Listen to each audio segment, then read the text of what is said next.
Hi guys, this is Andrew at FloryPB. This is an updated version of our 2K5, 2K6 Intimidator board, Gen 3, Gen 4. And there's an additional feature on this board. I have them on my new ultralight boards as well, and a couple other boards. First thing you'll notice are the new boards are black instead of blue, and that's going to show you the differentiation between this one and the older generation of board. The other thing you're going to notice on these is there's an additional set of dip switches.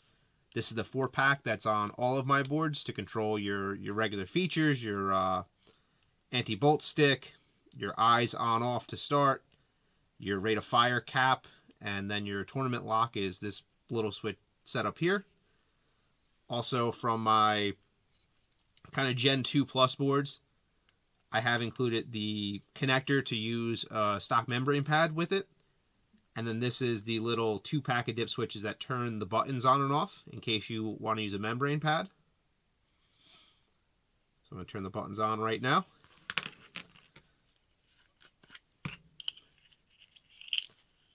And then there's one other set of dip switches here, which is this 6-pack, which is the newer one. So there are 1 to 6. In this configuration, I have 1, 2, and 3 down and off, and 4, 5, and 6 on. That is the board in the traditional mode. So this is going to be your traditional mode. Your bottom button is your eye. Your top button is your power button. And this drains battery because it's a DM4 chip.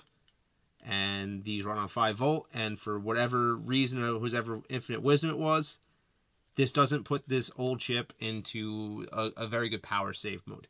So these drain batteries the way they are. That's why I designed this new setup in order to try to prevent that from happening to people that want to cold store their battery in the marker. So if you have the dip switches set up this way, where 4, 5, and 6 are on, this is the traditional board. It will drain battery, but if you're in a tournament or something like that, I would suggest leaving it like this.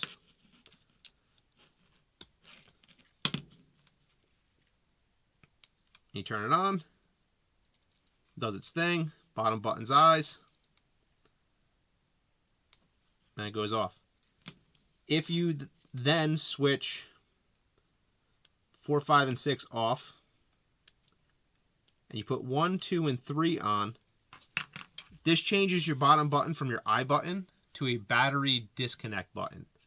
So if you hit that, the battery is disconnected, and it will no longer drain. It's completely disconnected from the circuit. So this isn't just going to help my chips. This helps any DM4 chip you want to put in this board. It works for everything now. So I just pressed it so it can be turned on. Now the marker's on. Your top button with a quick press turns your eyes on and off. And a long press turns the marker off.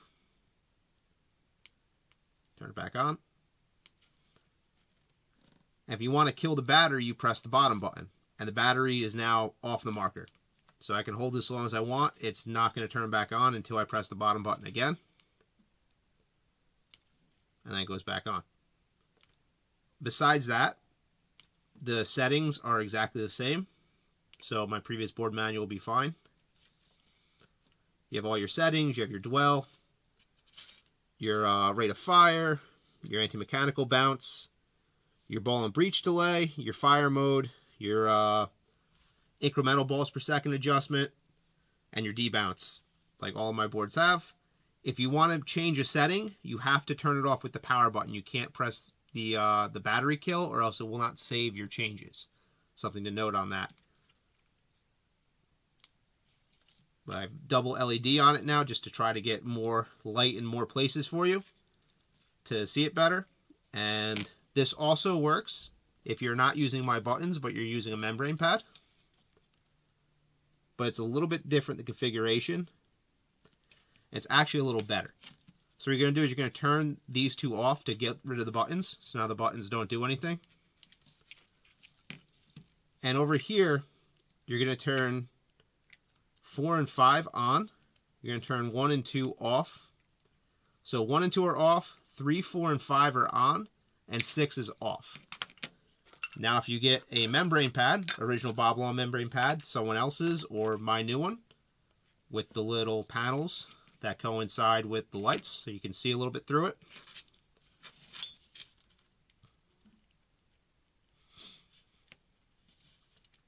And if we install the pad,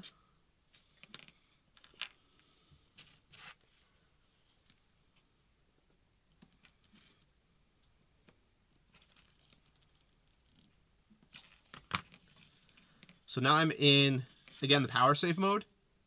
But the way this works with a 3-button pad is, this is still your on-off, this is still your I, and now this button, button 2, is the control for your battery save. So we're on, second button's our I, and the bottom button kills our battery. Can't turn it back on until we press the bottom button again, and now we can turn it back on. So this is a good way to play with it. With the membrane pad, with my pad, with someone else's pad, doesn't really matter. It'll work with all membrane pads. And it's just a way to, you know, I've heard the complaints. I'm sorry that that the original boards do kill batteries. It's just kind of a function of what we're stuck with. I think there's something to do with the particular solenoids they're using for bob long markers that make this particular one drain so much faster than some of the other ones do.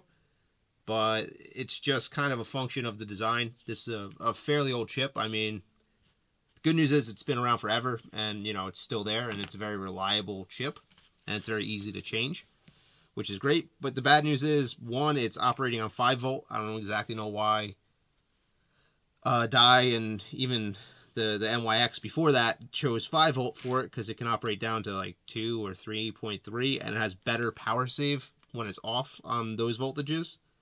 But it is what it is. We're stuck with it because I want it to be compatible with all my other products and all products universally.